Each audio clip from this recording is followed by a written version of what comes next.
Well, look at what we have here. We have something going on in this chapter that I personally, as a fan of this series, have been waiting for a very long time. It seems like Horikoshi has finally decided to give Jiro some spotlight, and Mina as well. Just thank you, Horikoshi. Like, this chapter pleases me because it lets me know that the main point of this little, like, winding down arc we've been getting these past couple chapters is more about giving side characters the spotlight and allowing them to shine and setting them up for the future. This is more of like an intermission setup arc for the upcoming arc of the series, and I'm truly appreciating this. I know many might not like this chapter, many might find this chapter boring, many might not even care about Jiro, which is understandable because we haven't had a lot of her, but me personally, as someone that's always been a fan of Jiro, I've always loved her design, I've always liked her personality, and I've always wanted to know more about her. I'm very pleased to see this chapter finally diving in a little bit more to her character and kind of what makes her tick. But not just her as well, we get to see a little bit more about Mina and how she interacts with the group and how Izuku is starting to learn from her. So to start it off, let's talk about Mina.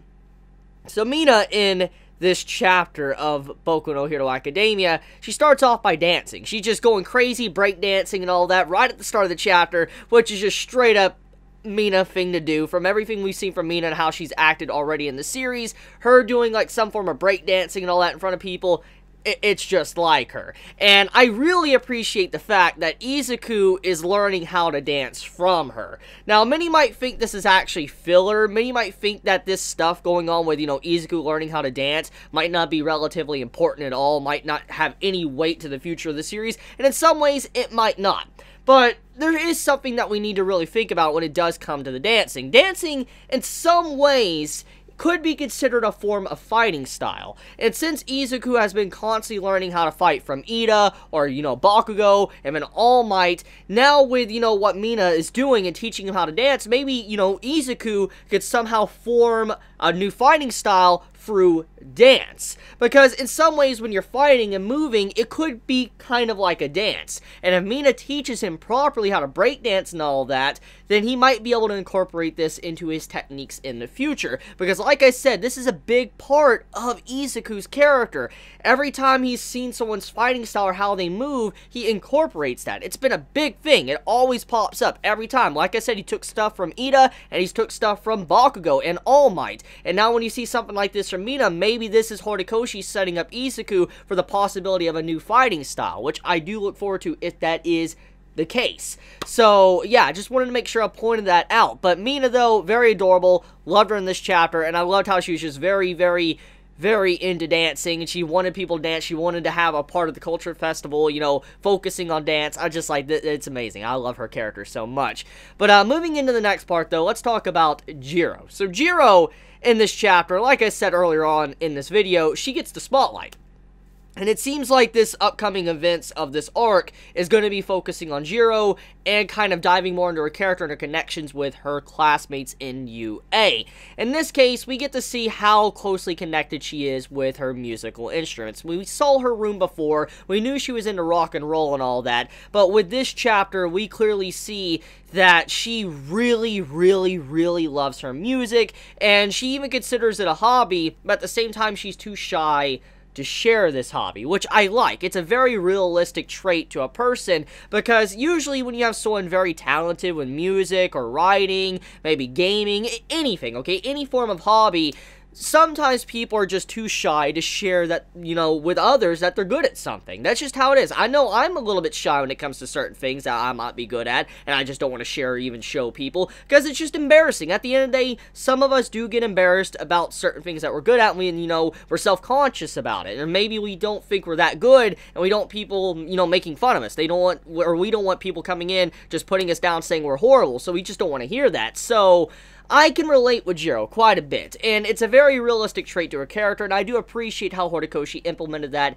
in the chapter with her, and how basically she was showing that she is obviously good. She knows about musical instruments, how to, do, different types of music, but she just, you know, doesn't have the courage really to do it. And this is kind of in a way with what's going on in this chapter, her opening up and being a little bit more free spirit around everyone and allowing her to cherish what she loves without trying to hide it. For instance, her music. So I find that cool, and I like that aspect of it, because that means that Jiro is about to finally show us more about her personality, be a little bit more open, and it's just very strange when you see a character like her that seems like she'd be very blunt or honest, is actually very shy and doesn't really want to discuss things about her personal life. So yeah, I'm looking forward to this upcoming chapter because of that alone.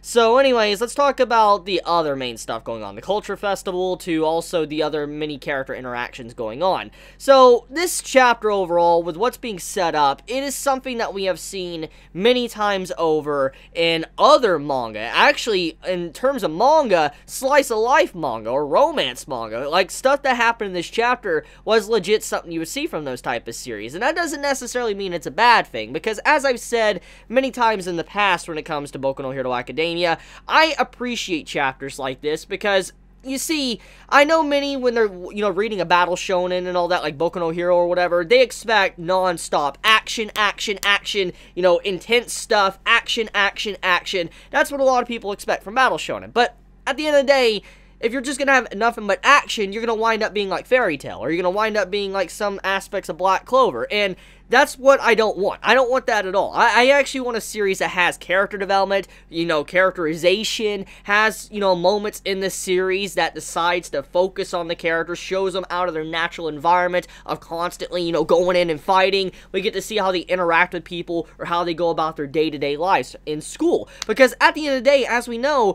this is technically like, you know, our characters in school. They're having to learn how to be heroes, get their hero's license and all that. So these general interactions and having a festival and all that, it's common. It's common things you would see. And so it doesn't really go against the core aspect of this series. It just, we're so used to the hero aspect that we just have forgotten that this is technically based in a school, and they are, you know, taking place in festivals, certain things that the school requires them to do, study for test, and that is what they have been doing. So yeah, I just want to make sure I clarified that. So, the Culture Festival overall, as always when it comes to these type of things in manga or anime, you have it to where the class rep, he has to take, you know, everybody's suggestions to figure out what the class is going to be doing. And obviously, since we have such a vast class, a variety of characters with their own different things they're into, it's going to be a very interesting selection. It's like majority of their personalities, we could see what they normally would want. If Bakugo was actually making a suggestion, I'm going to assume that man would want, like, some form of, like,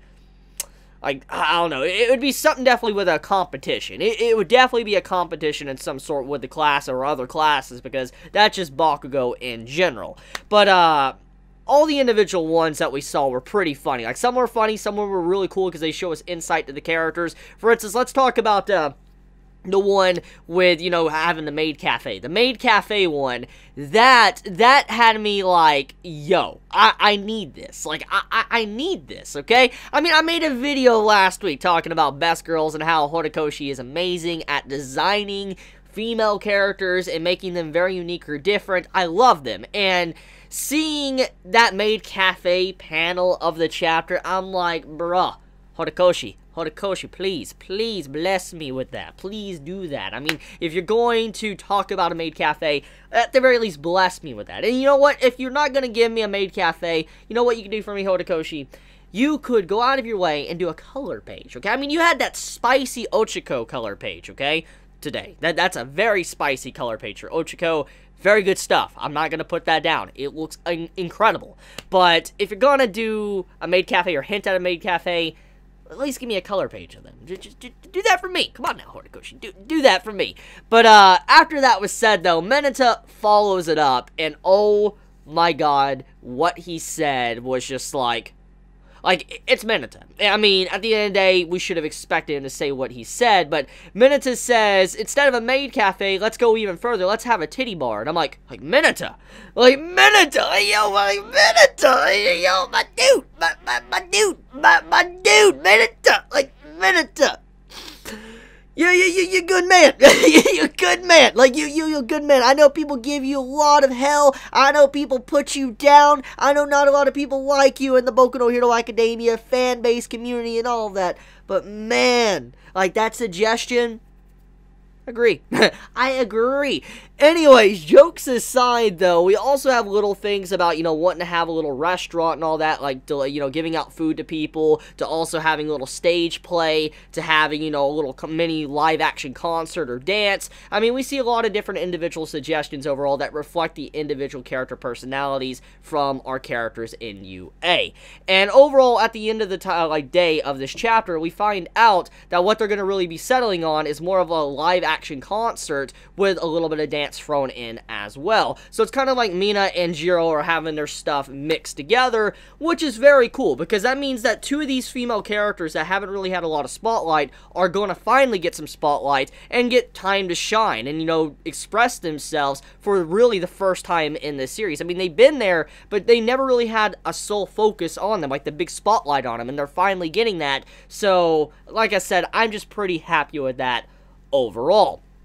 Now, another thing, too, to discuss, let's talk about the stress levels of the students and kind of what's happening here. So, as I said earlier on, we're so used to the action, the fighting, and all of that Boku no Hero, we're not really used to the school stuff, the school elements of the series. And even in this chapter, actually, you see a reference through the, I think it's editor notes or whatever. The editor notes or whatever says at the beginning of the episode, like, we're finally doing something school-related, which is very interesting because it is true. You don't actually see a lot of this type of stuff often in Boku no Hero Academia. And when you finally do see it, it's like a little rare treat that we should appreciate while we have it, because not many people probably do appreciate these things, and I feel like Horikoshi might be aware of this because of how normal shonen really are. So I do hope there's not going to come a time where Horikoshi stops doing this type of stuff because of just how the fan base is and they just want non-stop action. So getting back into the stress of the school, it was stated in this chapter that a lot of the people in UA are getting very stressed, which makes a lot of sense because all the stuff going on, the villains to All Might to,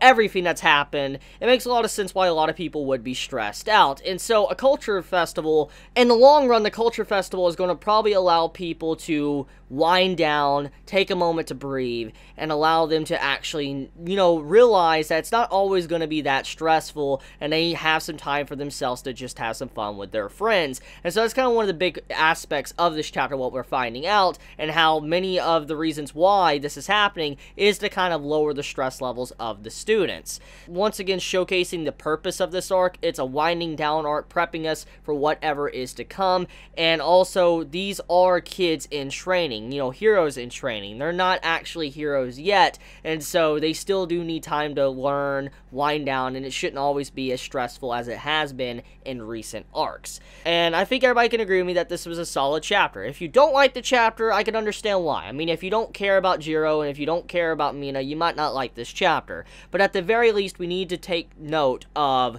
Izuku learning how to dance, which in turn he can incorporate that to his fighting style, to Kirishima showcasing that he's not as carefree anymore, which he has taken from the previous arc. He has learned a lot from the overhaul arc, and he is now being very serious and focusing on the task at hand. So, I mean, we see a lot of little developments here and there throughout the chapter, kind of confirming things. I mean, you even have the stuff with, Jiro and Kaminari, which we already knew for a while now, that Horikoshi was obviously trying to pair them up in some ways. Now, I know pairings don't, carry the series. It's not something you can judge the series on, or I at the very least don't judge a series on pairings or whatever, and if my pairings don't happen, it doesn't happen. I don't let that ruin the series for me.